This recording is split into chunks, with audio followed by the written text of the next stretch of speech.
Ho, ho, ho, horror fans. This is Anchor Pete, and boy, are there a lot of people on the Zoom screen in front of me.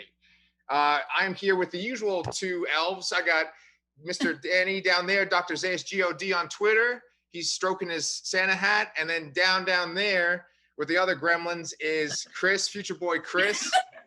There you go. Now we have some special guests tonight. We have Toni right over there, and she is from Ghost Girls Greetings.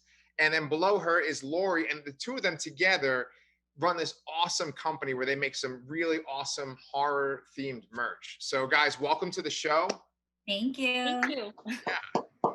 And so for our viewers who aren't familiar with your company, can you guys just tell us a little bit about it? So Toni approached me asking if I knew where she could buy Die Hard Christmas cards because it is a Christmas movie. And yes. I said, I have no idea. Why don't we make them? So we met up to have pizza. We wound up at a first birthday party that we accidentally crashed. They invited us in. They gave us Elmo cupcakes. We talked over pizza. They were delicious. It was delicious. We had our first 5 cards that we wanted to do right off the bat. And that's it. That was it. That's how we started. Yeah. That's awesome. When did you guys start? Ooh. 2017? Oh, nice. Yeah, didn't we just say like our anniversary? It was in was it? No, it wasn't in. Oh yeah, it was in January because it was. We started in 2017 creating, but I think we actually released our first cards at the beginning of 2018. It started with cards, and yeah, now we have a lot more stuff under our belts. Danny's pimping some of it right there. Yes. Mugs. Oh, what? Oh, I was just drinking my water out of this amazing Halloween 3 silver shamrock mug by the Ghost Girls. That's so funny. What I love is that all the other stuff we create, whether it's the buttons, the wrapping paper, which we do now, and the mugs, it all stems from the cards first, and then that branches out. So awesome. And so who does the actual illustrations on the cards? I do. Nice. Yeah, they're excellent. I love them. And you really capture the essence of like the movies, the characters that you're drawing. Thank you. That means a lot. One of my absolute favorite ones is the married couple from Beetlejuice, where you have. Oh yeah, that was that. Oh wow, he was on it. That was actually like the entire catalog just ready to go. He's like, let me just go through. Yeah, in full disclosure, Charlotte, my daughter, her birthday is December 15th.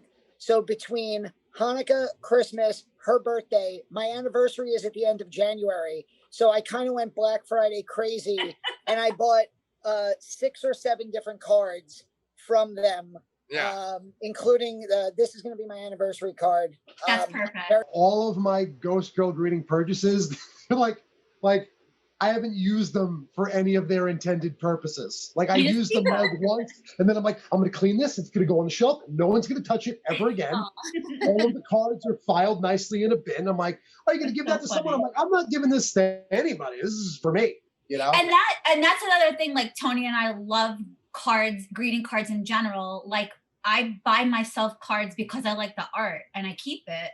So exactly. I'm like, this is too nice to give to somebody. Yeah. You know? But then we wound up making prints just in case somebody wanted like a little variation on it to hang up. So we make prints too. So it's excellent. Yeah. It's like what Chris said. This is the first time that I've actually made a purchase from Ghost Girls where I intend to give the cards. And they're primarily for Charlotte because she's watched so many horror movies that she'll get every reference. Are you gonna give her the Exorcist card? So I didn't get her that one. I got just because I know she just watched it recently. I got her Killer Clowns. I got her Trick or Treat. I had to get this one because it's my favorite horror movie ever. Welcome to Primetime. And I got her the Gremlins one. So nice. Excellent. Yeah. And I might have bought myself the Kurt Russell card that I'm keeping. Dreamy. He's so dreamy. We're going to have a link in the description below for your store too, so people can check out your stuff. Awesome. So for tonight's episode, we're going to be talking about 10 holiday horror movies. And we basically came up with a list where Toni and Laurie, Chris and Danny and I all, submitted our favorite holiday horror movies. And we put it together to get a nice even 10. and there was a lot of overlap too. So the movies that we consistently liked, they're at the top of the list, and we got a few sort of outliers at the bottom. So we're going to start at 10, and we're going to work our way up to 1, and we're going to see if we're all in agreement about these guys. So for number 10, I know that there's probably going to be some people that are like, what are you talking about? But for number 10, I threw on Rare Exports. Yes. Someone keeps telling me to watch this. Yes. Oh. It's probably Danny or anybody who's seen it. Yeah. Probably you guys, yeah. So for people that don't know about Rare Exports, it came out in 2010, and it's made by, I'm going to love saying this name, Jalmari Helander, okay? He's the director, and it is a, Swedish film? Finnish. Okay, Finnish film. And basically, it's about these guys that hunt elk, and they live near this mountain where Santa is presumably stuck in the mountain, like he's been buried in the mountain. And the whole idea of the movie is he like Santa or is he like Krampus? And so it's a movie with subtitles. It's on Shudder right now if you want to go watch it.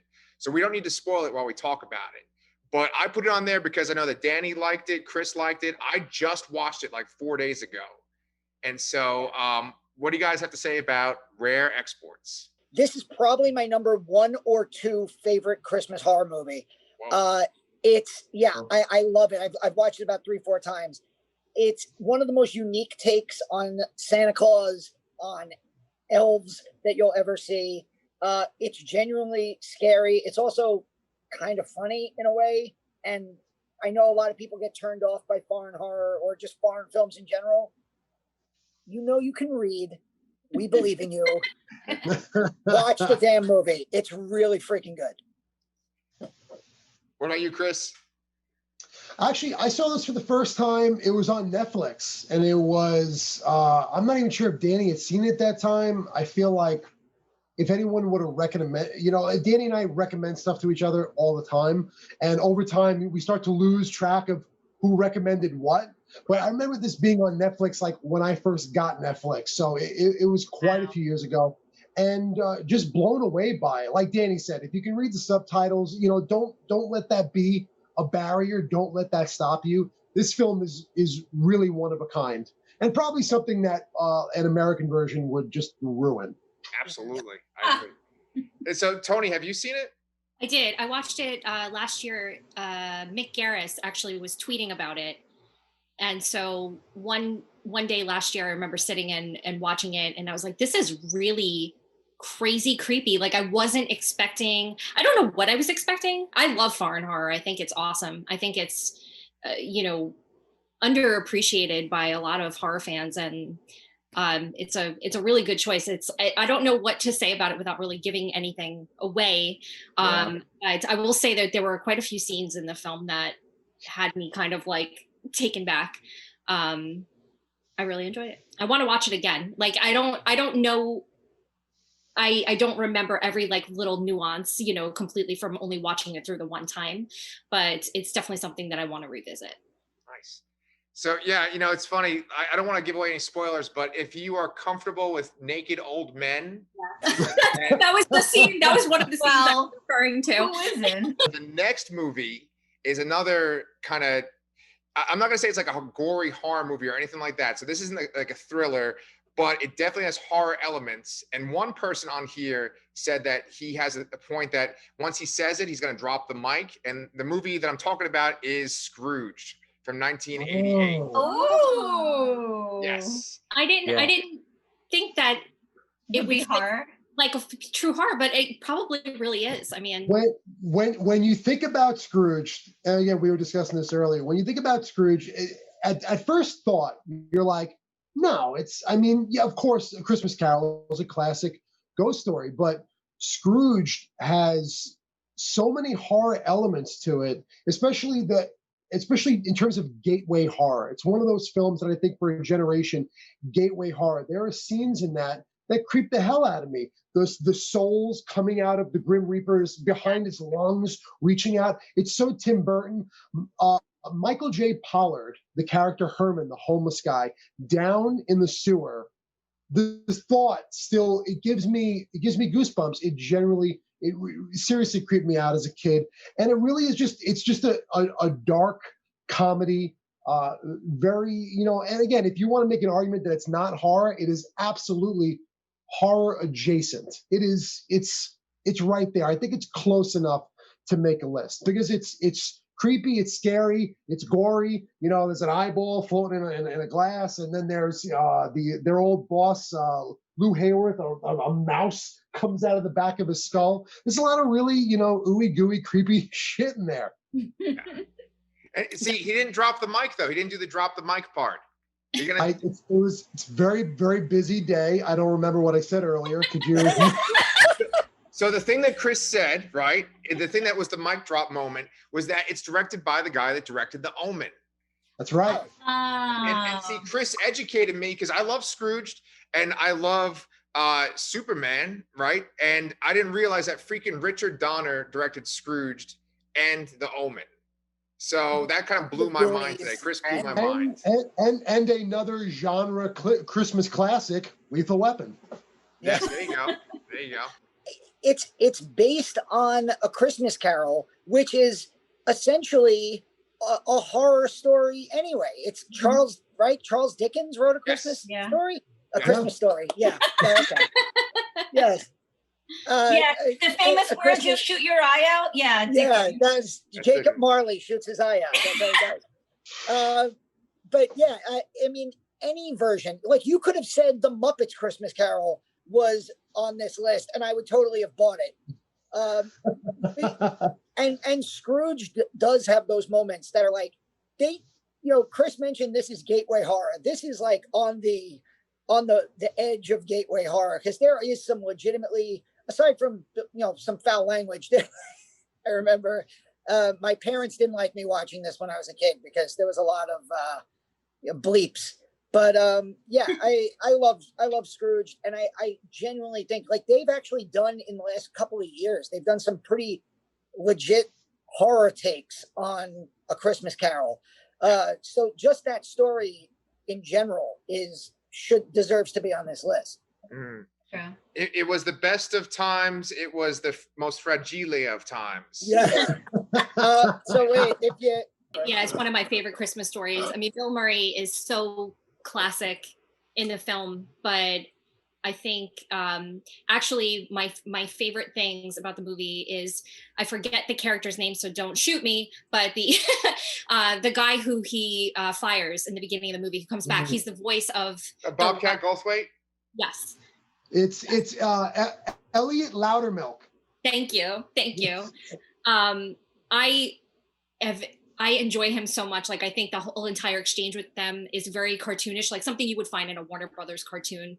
And it just cracks me up. And it's so like heartwarming and silly. And it's like, I can watch it not at Christmas and still feel great, except for the last 10 minutes, because really sentimental Christmas movies bum me out. I don't know why, they just totally do. But the rest of the movie, like, I could watch over and over. It's just so funny and silly and like real. It's ridiculous and it's out there, but at the same time, it's really real about realizing you're kind of a jerk and realizing that you need to change your life. And, and I mean, who doesn't love Claire? And oh yeah, my goodness, Claire could light up a room with her smile. So awesome. Joan Allen. It's funny because we just got Fat Man with Mel Gibson and Walton Goggins, and I'm watching Fat Man the other night, and I'm like, oh my God, this is like The Night the Reindeer Died, the commercial for the fake movie at the beginning of Scrooge. Like there's like MPs with machine guns and shit. Yeah. Walton Goggins in like a full white snowsuit with an Uzi. I'm like, this is like The Night the Reindeer Died. It's so odd. Yeah, so Scrooge is one of 3 movies on our list that are sort of family-friendly movies, right? And you said they're horror adjacent, Chris, right? Oh, actually, you know what? I'm full of shit. It's one of 4 family-friendly horror movies, right? So we're a little sentimental tonight. You'll also notice that a lot of these are from the 80s, okay? And so the next one, though, is from the 90s, all right? And it's one of our family-friendly ones. And so I might get some flack for putting this on here, but it is the classic Nightmare Before Christmas. So, Lori hates that movie. I love it. interesting for horror, but I guess if you're a kid, it could be creepy. So is Danny being sarcastic? Do you love it No, or do you hate it? no. I'm a huge Tim Burton fan, and I went through a long run where I bought like every Nightmare Before Christmas thing under the sun, which has died down because Probably from me at Hot Topic. Oh yeah, it's probably from you. No, I love, and I have to make a strong stance here. Nightmare Before Christmas is not a Halloween movie. It is a Christmas movie. I feel very strongly about. I feel stronger about that than Die Hard being a Christmas movie. That's all I have to say. But no, I love this movie so much. It's perfect. Excellent. Toni, what about you? So you went to Hot Topic and got a lot of Nightmare Before Christmas stuff? I used to work there. Oh, I used to okay. work there, like, I'm not going to tell you how many years ago because I don't want anybody to know how old I am. And and Laurie, that's actually how Laurie and I met, was her coming in the store. Yeah, Her and a couple of her friends, I think her brother and her best friend. I'm sure James was there. Yeah, and that was how we met. And then we would run into each other like random places afterwards and be like, hey, we know each other. Midnight movies, horror conventions, yeah. But yes, Nightmare Before Christmas, growing up especially, was probably like in my top 5 favorite movies. I owned an obscene amount of stuff. I still do. I still own a lot of Nightmare Before Christmas stuff. And goodness, it kicked off the love for Tim Burton and like sends you, once you get into that universe, kind of sends you down the rabbit hole of wanting to see everything that he's ever made. I don't know if you guys know this, but Moira was in Home Alone. And then she was also in Nightmare Before Christmas too. You're kidding me. She had a career before shit. I didn't know. I thought she was just some nobody. Yeah. Number 7 on our list, which is a movie that I haven't seen. I've seen the original, but can you tell me about Silent Night, Deadly Night 2? Oh man, Silent Night, Deadly Night 2. Should I do it? I can't see Danny right now. Danny, I'm gonna get it out of the way, okay? You ready? Yeah. Let's do it. Garbage Day. That's Silent Night, Deadly Night Part 2. It's not, if you own Silent Night, Deadly Night, which I do on Blu-ray, it's almost an inner struggle to want to own and or purchase Silent Night, Deadly Night 2, because the first 2/3 of Silent Night, Deadly Night Part 2 are just clips from Silent Night, Deadly Night. Yeah. It's insane. And then the last, like the third act of the film is just bonkers. It's absolute batshit bonkers. It's you watch it once and you say, what, why? How is this even, who? And then it's just, you're like, I'm just going to watch this forever. I mean, I don't think the first one is that great of an overall movie. I think it's like a middling slasher that just happens to be about a guy in a Santa suit. There is a great Linnea Quigley scene because it was the 80s and Linnea Quigley. But yeah, Part 2, I mean, it's the type of movie where if you never see it, it's kind of like the Wicker Man remake, where you can watch a YouTube video, about a 10-minute YouTube video about the movie, and you've pretty much got it. You don't really, because you get the garbage day, you get the fact that like it's got to be the cheapest promotional move in the history of movies. They basically put the entire first movie into the first half hour or 40 minutes of this movie. I would just throw out there the whole series is incredibly bizarre. There's a 3, 4, and 5. Silent Night, Deadly Nights 3, 4, and 5. Bill Moseley makes his like film debut in Part 3. Brian Yuzna, I think, directs Part 4, and because it's Brian Yuzna, there's like creepy bug action. It's a bizarre series. From like beginning to end, it's just freaking weird. The garbage day scene, he's walking around just clipping people in this neighborhood left and right. And then he shoots towards a car, and it's a movie, so naturally the car bursts into flames, because that's what happens when you shoot at any vehicle, it bursts into flames. And this car actually flips on its side and comes towards him, and you know it's a stuntman, but I mean the stuntman actually just moves his shoulder out of the way, and the car glides past him. Holy shit. You know, watching it, that it was so not intentional, and someone could have seriously gotten hurt. But man, it is probably the second best thing in that movie next to Garbage Day. Number 6 on our list is Silent Night, Deadly Night, the first one. Oh. But I don't remember the full movie. I saw it when I was a kid. I was like too young to see it. You know, I should to be seeing it. And I just remember like the mom gets like raped by Santa and Yeah, killed. that's too much for me. Oh, right. Yeah. It was rapey. I remember that. I can't do the rapey movies, so you lose me. Yeah. As soon as that's going on, I'm like, nah, well, next. Yeah, and like when the killer, you know, makes his debut, you know, because he's traumatized by that the main character sees that happen to his mom when he's 5 years old, and then he like becomes a crazy Santa killer when he sees some people getting it on too. So there's a lot of boobs in the first one, I remember, you know. Yeah, it's just like that's definitely that's definitely the male takeaway from the first movie. Yeah. A lot of boobs. Yeah.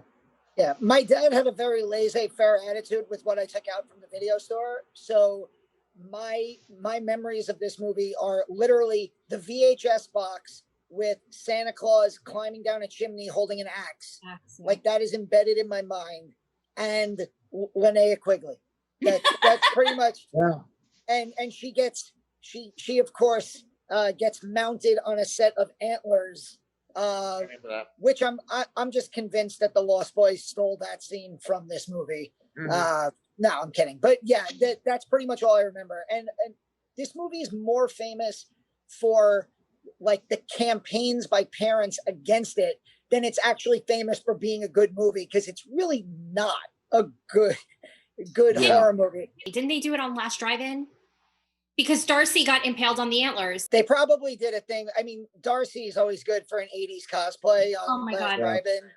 I'm so in love with her. Like, honestly, like her horror nerdiness makes my heart explode. Like I watch literally to see what costume she's going to do. I put this one on as number 5, Toni, because of you, because you put this as your number 1, right? And Danny, you mentioned this movie too, but I think you're talking about one part of this movie, right? It's the Tales from the Crypt movie that was a British movie in 1972. Mm. So Toni, could you tell everyone about like why you picked that as your number 1? Oh my goodness. Well, it's my favorite horror. Like, if I ever had to think of a scary Santa scene, I will always forever think of this movie, and then the Tales from the Crypt episode that stemmed from it. So for anybody who hasn't seen the movie before, it is the story of a lady who had just killed her husband, and she's trying to get rid of the body without her kids seeing, and there's a killer Santa on the loose, and chaos ensues. I won't tell you every little detail of that, but the performances are great, even with the 70s cheese. And it's kind of like my holiday kickoff movie, because there's also a Valentine's Day story. So you have the Grimsdyke story that comes later, and so it's like, and that is geared around Valentine's Day, and it's really dark. It is a very, very dark movie, but the killer Santa aspect of it, it ties for me that segment of the movie and the actual Tales from the Crypt episode are like tied for me. I watch both on Christmas Eve. That's my tradition. While I like eat Christmas cookies and stuff, I'm like. I started with the episode. Tales from the Crypt, one of my favorite shows ever. It was like a ritual. When that show went to Fox, I would stay up till midnight on Saturday night to watch it, because apparently that's when it was on. Yep. And that was the first episode I ever saw of Tales from the Crypt, with Larry Drake as the killer Santa. And it was the mom from the Goonies. Well, right? And can we jump back for a second that she's a reporter in Die Hard. She's the woman who's literally in every movie that never really gets her moment to shine. She's in Scrooged. She's part of the. She's the mom in Monster Squad. Yeah. Oh my Monster Squad too, yeah. Wow. Yeah, I absolutely loved that episode. You know, like we were just talking about Silent Night, Deadly Night. When I think of killer Santa Clauses, this is what I think of. I think of that. I think of Larry Drake in that Tales from the Crypt episode, and I think of the 1972 movie, and the Santa Claus in that one was genuinely scary. He had like this dead-eyed face, that creeped the hell out of me when I first saw it.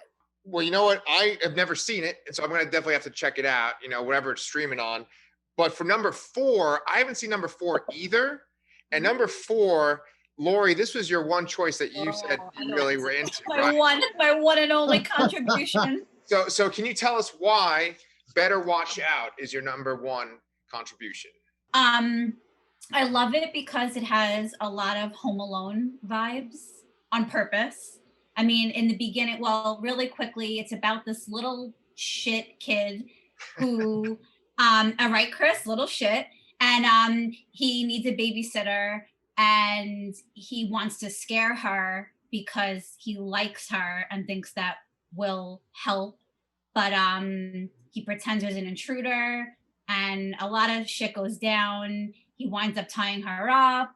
He winds up killing a lot, luring ex-boyfriends to the place. And the real Home Alone moment, which him and his friend are talking about in the beginning, about the paint can debate, and how the paint can, they don't say Home Alone, but you know they're talking about it. The paint can would have exploded his head. So he's got one of her boyfriends tied up in a chair, and he's on the balcony, and the anticipation of that scene, you don't see it hit, but you hear it, and you see the yellow paint fall and the blood mix like ketchup and mustard. But there's like a spider scene that reminds me of Home Alone 2. He puts a spider to scare her, but it's really good. He's like a little wannabe serial killer. He totally just killing people, and he methodically cleans up, and kind of like American Psycho, he's dancing around with his gloves on, cleaning stuff, staging stuff. And I don't know, as horrible as the character as he is, it works, I think. So I recommended this to Laurie, and I basically, the way I probably presented it to her was, I'm like, I think you're going to enjoy the hell out of this. I did not love it. And she's like, oh, what happened? I'm like, I don't know if the kid is terrible or if he's too good, but I fucking hate him. I fucking hate him so much. He's like, I couldn't like his job. Again, I'm like, but again, I didn't know at the time. I'm like, is he doing that good of a job? Or am I, it's like one of those things, like, you know, I absolutely adore kids. I love kids, but it's like sometimes kids who act too adulty are annoying. But sure enough, I watched it again and again and again. I actually really like it now. But it was just so funny because I recommended it to her, and I'm like, I really didn't like this, but I think you're going to enjoy it. And she's like, what the hell does that mean? Yeah, well, you were right. I really enjoyed it. Yeah, and I actually really like it now too. And fun little fact, the main character, his buddy in the film, Garrett, and the babysitter play brother and sister in M. Night Shyamalan's The Visit. Oh my God, I didn't realize it was them. Oh my God. Yeah, I mean, not Christmas related, but holy crap, no, my mind is blown. And I literally watched it last night. Do you guys know that the mom from Schitt's Creek was in Home Alone? Shut up. I love that movie too. So what I was thinking we could do, right, is actually have our very first Lasercast commercial break. And so Toni and Laurie, I thought that you guys could be the commercial, right? So because I know everybody hit skip 10 seconds, right? That's what I do. I think no one skip, because we're gonna show some cool shit. Well, right now we have all the Christmas goodies, Christmas cards, Christmas wrapping paper, stickers, buttons, pins. We're done with mugs. No more mugs, right? Mirrors, little handheld mirrors, bookmarks, which is actually one of my favorite things we do. Acrylic Christmas. Oh yeah, the Freddie Glove acrylic pen. The bookmarks are tied for my favorite with the wrapping paper, but I love the bookmarks. And to be mentioned that we pretty much hand make everything with the exception of the wrapping paper, which I can't print, and stickers.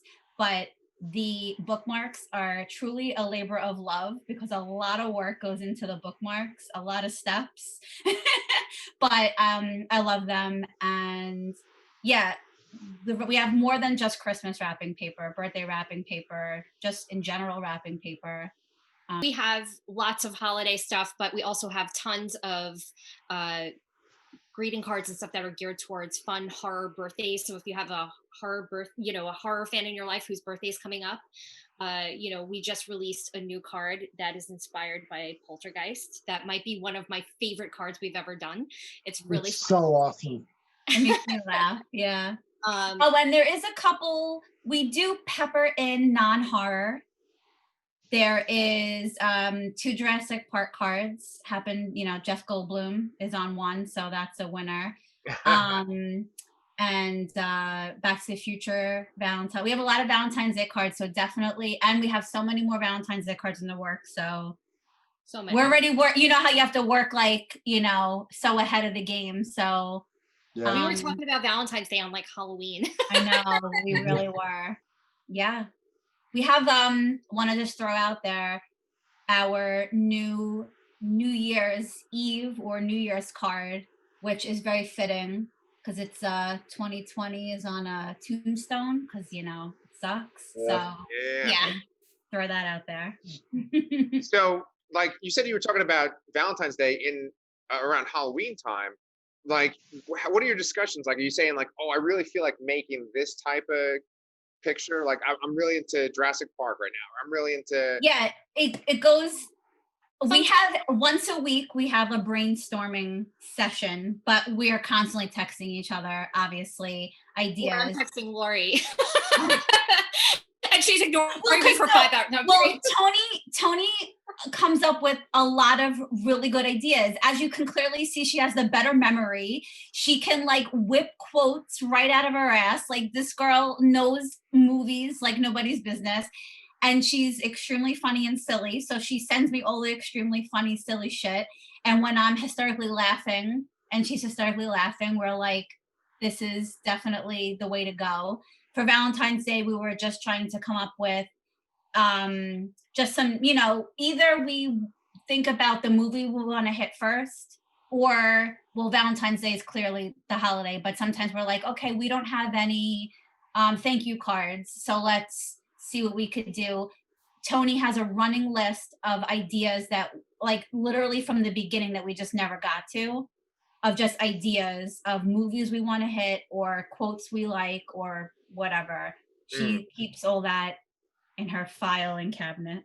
My favorite is Silence of the Lambs. When we came up with that one, we laughed a lot. So hard. And I felt like it's interesting because when I've been drawing for a long time, and when I draw for myself, I just draw what I want, whatever's in my head. Being in Ghost Girls has challenged me because I don't think I would have ever drawn Buffalo Bill. And he was interesting because he's got a very distinct little smirk, and there's a lot of things I wouldn't have drawn, and they wind up being some of my favorite things. So I like that it pushes me in that sense, but that one's my favorite. Awesome. Yeah, I think that's probably my favorite card too, to be honest. And it gets the most laughs when we do conventions and people open it. We're so nosy, but we want to know. Every people time someone opens the card, we're like, "What are you reading?" Yeah, we're like, "What are you looking at? Which one is it?" And we're like, "Oh yeah." The Buffalo Bill card is our always gets laughs card, and the Beetlejuice card is the gets a kiss card. Every time there's a couple at our table who looks at the Beetlejuice card, they kiss. And we're like, oh. But there's so many as far as horror movies, Exorcist. Actually, you know what? I'm going to revoke my answer. I mean, I love our Buffalo Bill card, but I am going to say my favorite card that makes me laugh the hardest is Sleepaway Camp. Oh, yes. That was that took some creativity. Okay, so we wanted to create a Sleepaway Camp card, and we were trying to think, we wanted to include the iconic scene of the end of the movie, but we were thinking, how could we make it where someone's not going to be offended. You know, some people are sensitive, and even if you are, you know, like an easygoing person, like who you're going to give the card to, Right. if it's not, you know, nudity or profanity or, you know, like whatever. We try to accommodate like all of our audiences. And so we were brainstorming and going back and forth. She's like, I don't know how we're going to make this work. And I said, what if there's a sign that says happy birthday? Like right across, like a little censored sign right across it. That was fun drawing, and that was so little. Oh my god, that's a really funny one. That is definitely, sorry, Leela joined. And again, would I have ever drawn her or that scene? Probably not. Yeah. And I had so much fun doing it. Yeah. Awesome. No, that's my favorite. Yeah, that's my favorite. It's awesome. It'll change tomorrow though, so don't ask me again. And you said you've done conventions too? Oh yeah. Well, this year has been very hard. Danny knows. Danny likes to frequent them too. Yeah, we love. Toni and I are very social, friendly people, and I know I thrive on that. Yeah, we've done Monster Mania, New Jersey Horror Con, Trenton Punk Rock Flea Market, and they're so fun. The conventions are so fun because, you know, there's celebrities signing too, and sometimes those celebrities happen to be things we've drawn.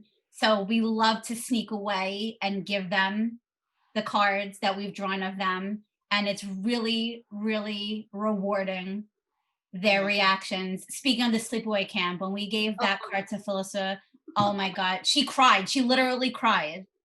Like tears in her eyes. Yeah, she made me so happy. Us, like, wouldn't let us go, and like she was just so sweet and amazing.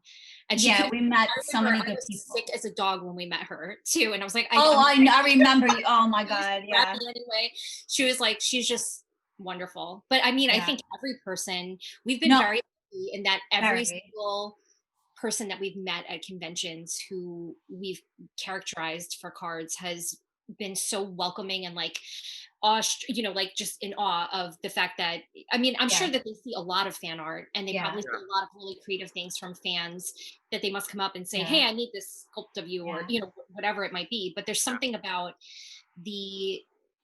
what we try to get across with a greeting card is like an emotion. And we always get that. Like when, like, I remember, when we it was at a New Jersey Horror Con, we went up together to meet Elvira. I was just thinking, if you didn't say it, I was gonna say it. And she was so wonderful. And then when she walked by our table, she like winked at us or said hi, and I was like, oh my, just kill me right now.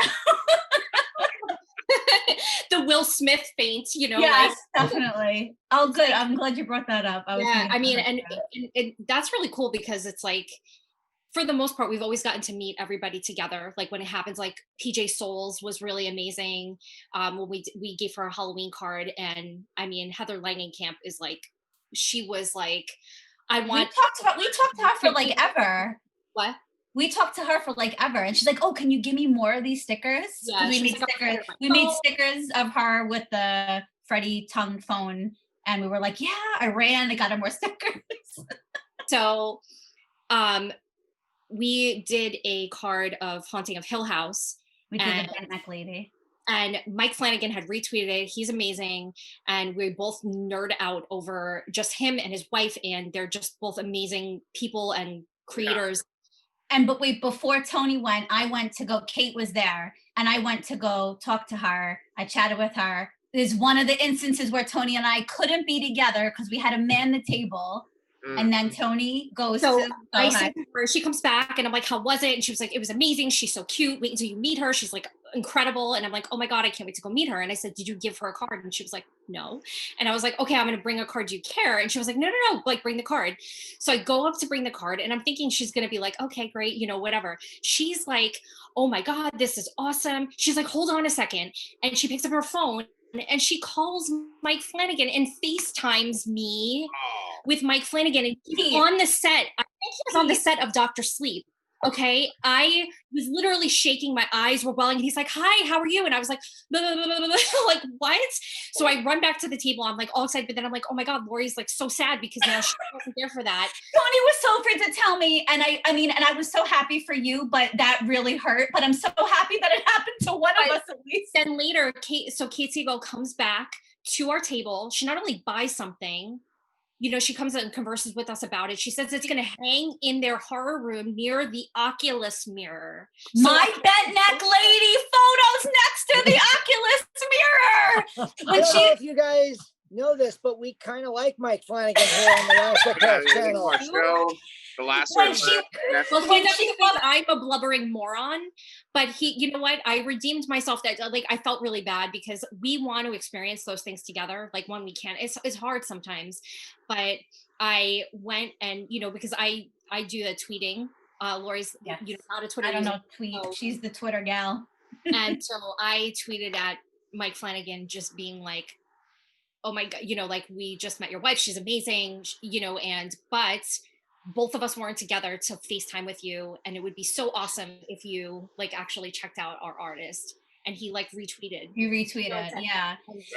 And it was funny because when Kate came back, I don't know why I felt like she was a friend, and I was like, "I'm mad at you," and she's like, "Why?" And I said, "You had your husband FaceTime Toni," and she goes, I would call him right now, but he's literally in a meeting." And I was like, "I'm kidding. I'm totally kidding." But and then she buys the framed. Oh my god, that's exactly it though. That's the wow factor. It's like that amazing moment for us. It's like we want to create, like we wanted to do this because it's fun and it's something that we like really stand by. Like the stuff that we're making, it's funny and creative, and it's like a way to connect fans. But it's like to see someone who you're honoring in that actually react in the same way is like, I can't even like, I don't even know like what to say about that. It's like, it's amazing. Like one of the best stories was at a New Jersey HorrorCon where we literally like became best friends with Dana DiLorenzo from Ash vs. Evil Dead.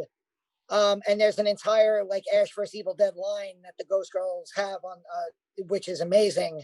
With there's a Bruce Campbell card, Kelly Maxwell card, Pablo card, and Dana was so cool. Like I got like an interview with her, and then like pictures with the two girls at the New Jersey HorrorCon.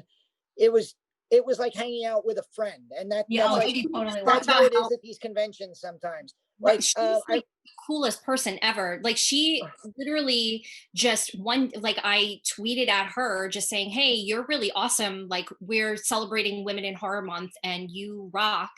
And she was like, "Oh my god, can I make greeting cards with you?" And I was like, Toni, I have the screenshot saved because Toni was talking to her through Twitter, which I don't do. So Toni's screenshotting me all the stuff that Dana's saying. I have it saved on my phone because I'm like, I can never delete these. This is too cool. She's amazing. Wow. Yeah, we're very lucky, and I can't wait to do conventions again. I know for many, many reasons. As you guys can see, people at home, Laurie and Toni make some quality stuff.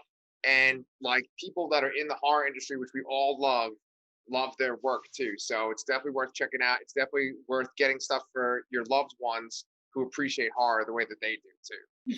So let me ask you guys this. I don't know if you've heard about this movie that we picked for number 3. It's called Gremlins. Oh, I don't know. No, I never heard of it. Yeah, Gremlins.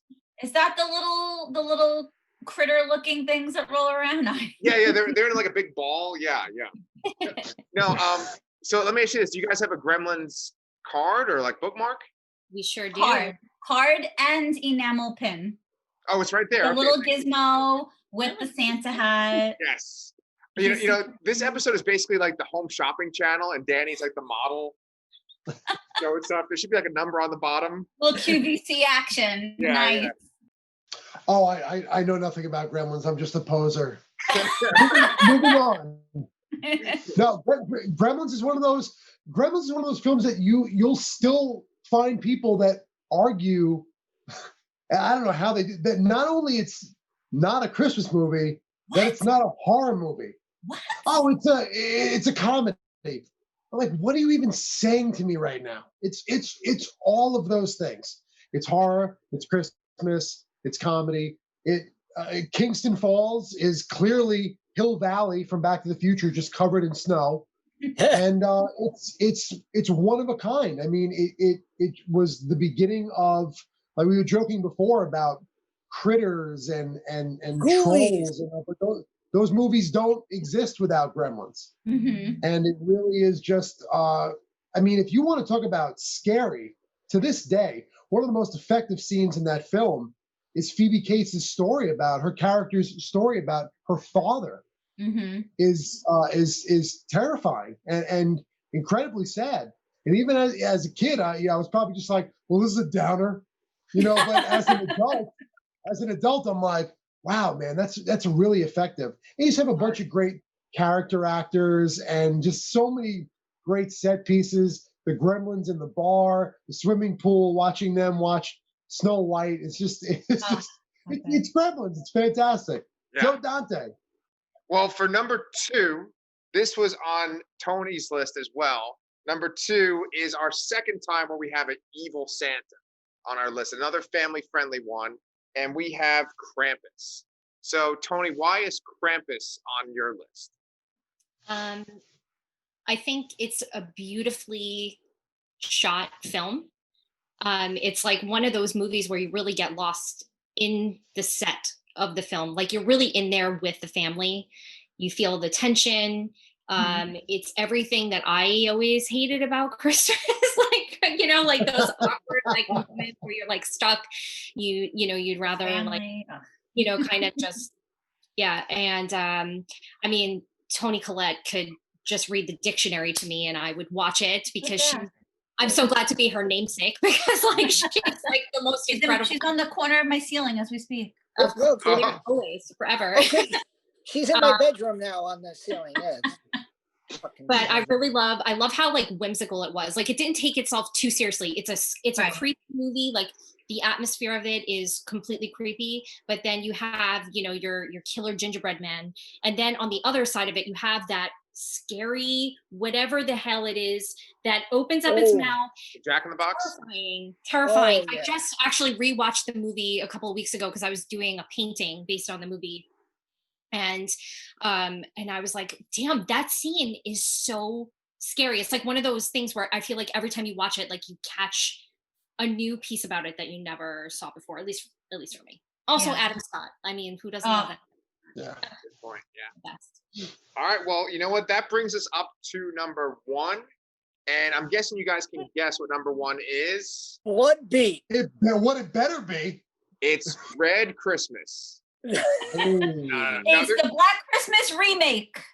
Yes. The second remake. Yes. No. It is the original. Be Blood Beat, which is on Shudder right now. I didn't even know there was a Red Christmas, by the way, too. But yeah, so Black Christmas from 1974, the Canadian slasher film. So I'm the type of dad who on a school night is like, okay, it's 9:00, let's watch Black Christmas. And Charlotte and I watched it, and she loved it. I'm so impressed by my daughter because we watched The Fog and Black Christmas in the last 4 nights, and now she told me that those are her 2 favorite horror movies, and I'm like, my heart. God, can she be any cooler? God. So Charlotte's great when she watches a horror movie because now she's literally watched so many that she starts to notice specific things. The movie starts, and this is not a spoiler. The movie starts, and it's kind of like a POV shot from the killer's point of view. And she's like, oh, this is kind of like how Halloween starts. And I'm like, what? and then she also recognizes actors, and she loves doing that. That's why I think she loved The Fog so much, because literally everybody in The Fog was in every other 80s movie. And it's the same thing in Black Christmas. She sees Olivia Hussey. She goes, oh my God, that's Bill's wife from It. How many friggin' 10-year-olds can pull that one out? So happy. Oh my goodness. I don't even know those things sometimes. She sees John Saxon. She's like, oh, that's Nancy's dad. I'm like, yes, it is Nancy's dad. She's going to be cooler than all of us, that kid. And I forgot how goddamn funny that movie is. It's borderline a dark comedy, and at the same time, it's genuinely scary. And you, as much as we all love Halloween, it really does have a lot of stuff in it that Halloween borrows from. And it's very clear when you like have watched them back to back. It's number one for obvious reasons. If I watch Halloween every day in October, I watch Black Christmas every day in December. Like that's how big a deal it is for me. It's not just my favorite Christmas horror film. It's not just one of my favorite slashers. It's one of my favorite horror films of all time. You could do an entire episode just on me. The fact that Bob Clark did Black Christmas and then only a few years later did A Christmas Story is insane. That these two films were done by the same man. Margot Kidder is incredible. Like the minute she's on screen in this, just incredible. Olivia Hussey, for the amount of times I've seen this film, Olivia Hussey has moments in this where, I mean, again, not giving anything away, but you know, at a certain point in this film, she is in this house and she knows something's going on and she is screaming and it feels so real. Like the peril feels real. And then you have fun characters like Phil, who actually played the house mother in the 2006 remake, which by the way is super trashy fun. If you've never seen the 2006 remake, it is trashy as hell, but it's very Christmassy and it's a blast.